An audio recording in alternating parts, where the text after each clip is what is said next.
I'm going to show you how to go from amateur to pro level ball striking in 15 minutes or less, because all we need to do is control these 3 keys in our swing. Every single top player does these 3 keys. No matter how different their swing looks, they all do these. And if you just need to fix 1 or 2 of them, which is most golfers don't need to fix all 3, they just need a little tweak on 1 or 2, and you are going to strike the golf ball so much better. So I'm going to give you some great drills in this video. And if you do need to fix all 3, might be some of you out there, I'm going to give you absolutely stuff to do for all 3. So let's get straight into it. So the first thing we need for pro level ball striking is moving your low point forward. We need it. So that low point needs to get after the golf ball. So lowest point to swing arc, because when that low point is after the golf ball, you're going to be hitting ball than turf. You do not see a top player in the world not hit ball than turf. This is the most basic movement every single golfer needs in there. So to be able to hit ball than turf consistently, that low point moving forward, how to get that low point forward is via weight shift. You need weight shift to move that low point forward to hit ball than turf.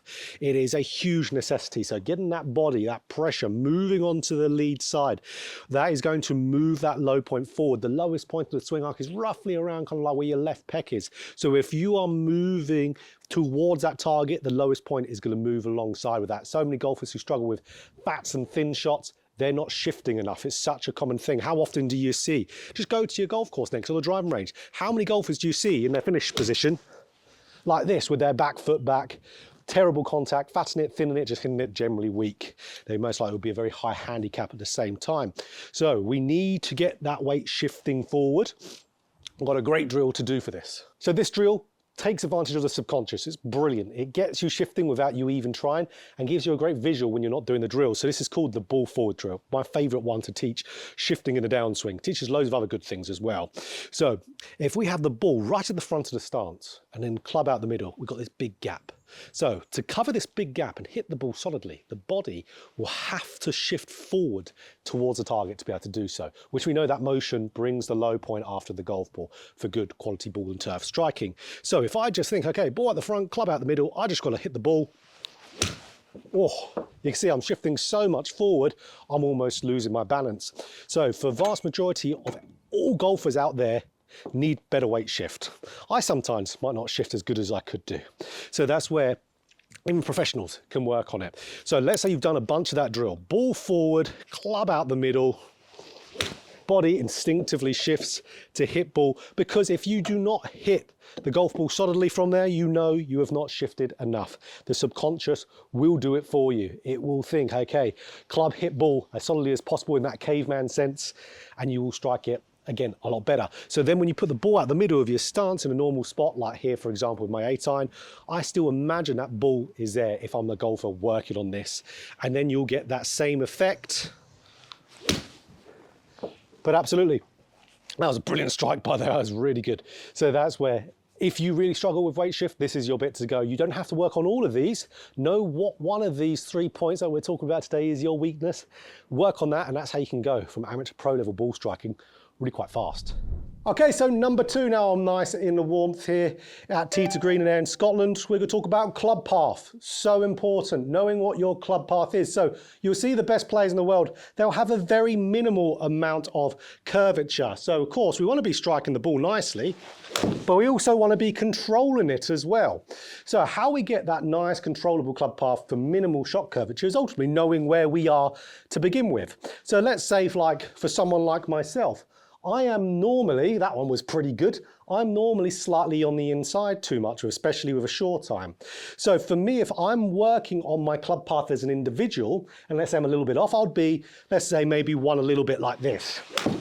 Probably, if we see a reading on that when it picks it up, we'll probably be around 3 or so. There we go, 2.8, 3 degrees from in to out. So for me to get myself in a short space of time back to controlling that ball flight, a simple avoidance drill to help me along the way will be there. But if we're a guy, let's say, who's more commonly a little bit too much out to in, so where they're getting other huge pulls like that one there, that was a big pull, they're most likely, again, quite considerably on the outside, like we can see 10 degrees to the left, real over the top. No matter what one we are, we can do a simple avoidance drill to recalibrate us back to a nice controllable club path. Okay, so here's our drill, avoidance drills. But before we fully dive into this, What is an acceptable club path? This bit only matters for you guys here that have a launch monitor, but I have to talk about it. Okay, so this here, club path, we would want it to be 4 and in on either side. So whether that's 4 to the right or 4 to the left to 0, that'll be absolutely fine. That's more controllable. We'll normally see the best players anywhere from 1 or 2 on either side. So that's what we want to shoot for.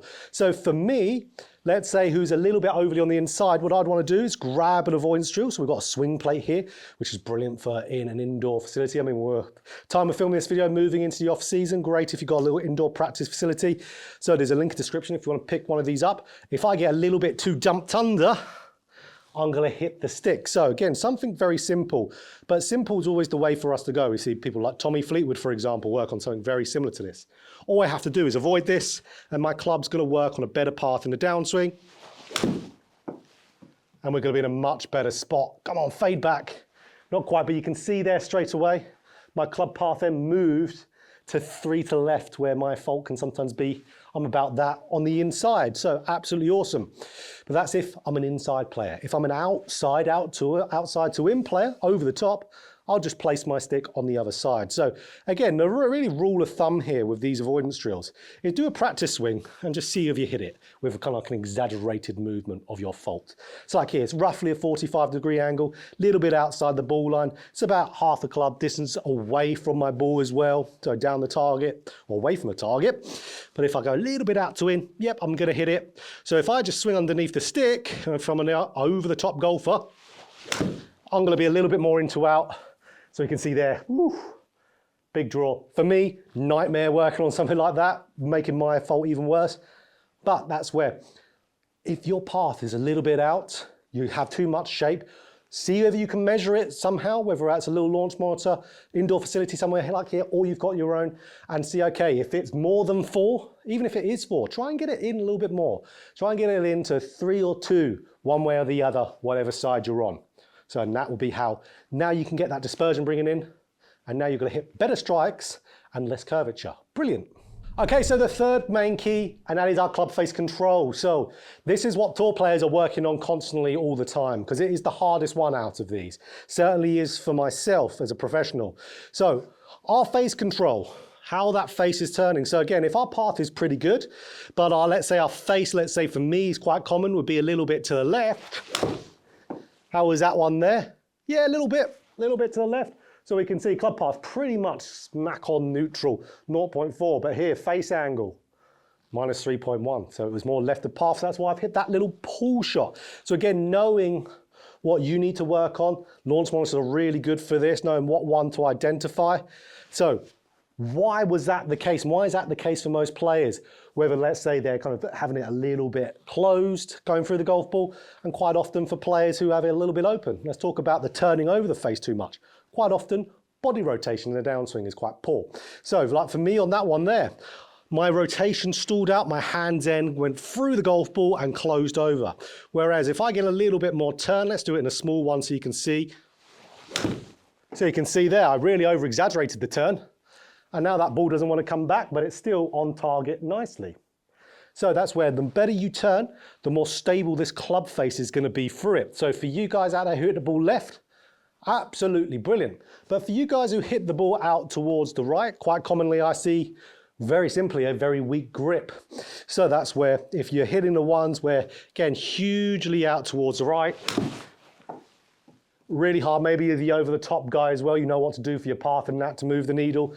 Get your grip into a better spot first and foremost. See 2.5 knuckles in the left hand, and with the right hand, the line between thumb and the meter hand pointing up towards right armpit there is ideal. There's loads of things that can make you open up the club face. I do have a video exactly about this. This was about a year ago now I made that video, and it's if you're struggling to square the club face, that's the video. So it might be called Why You Can't Square the Club Face in the Downswing. Something as simple as that. We want this video to be under 15 minutes, so we're not going to dive into that too much. Grip, make sure it's nice and neutral. That's our key. But other than that, once we're in that nice neutral bit, we need to keep the body turning to be able to keep this club face stable. Let's get to a drill for it. Now, a brilliant drill to get some better rotation is via turning the hips better. So have an alignment stick, a lot coming out the left, tiny bit coming out the right. All I want you to do is get that stick disappearing left around you as we're moving down in the downswing. That's going to really give you that visual cue and external focus to be able to open up the body better. So it's going to really help if you've got that nice neutral grip. Let's say you've worked on your club path. If your face control is your issue, this will be a huge one. So this is very much a better player one, this one. But ultimately, we still want to make sure, I mean, look at that, nice and lovely and straight. Very close to being perfect there. But absolutely, carrying that face control is super important. But absolutely, this is where, from this video, as you can see, knowing your golf swing, knowing your patterns. Are you struggling with contact? Are you struggling with over curvature? Are you struggling with, of course, start line and hitting pulls or big blocks?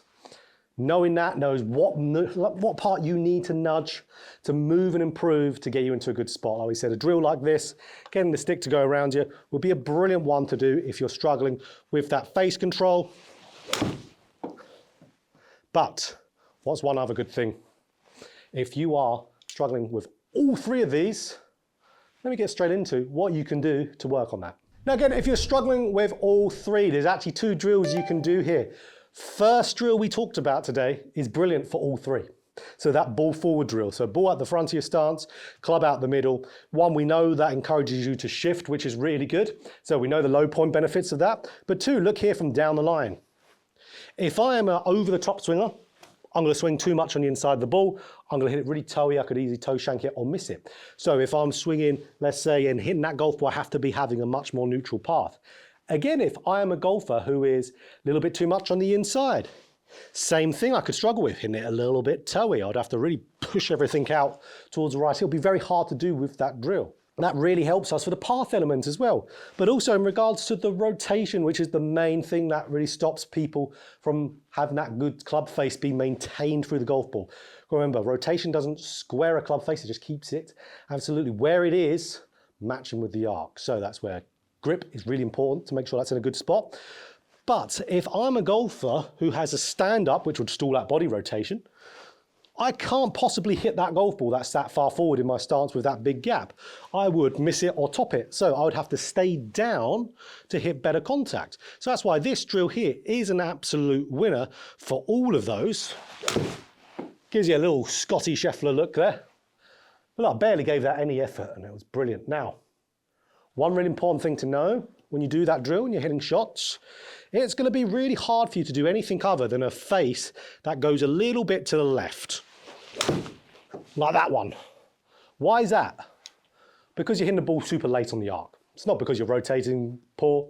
It's just because when you hit the ball late on the arc, the club is closing down a little bit in relationship, of course, to our target. So that's where you will get some big old pull shots like there, 7 to the left with a face. But that's a great option to do.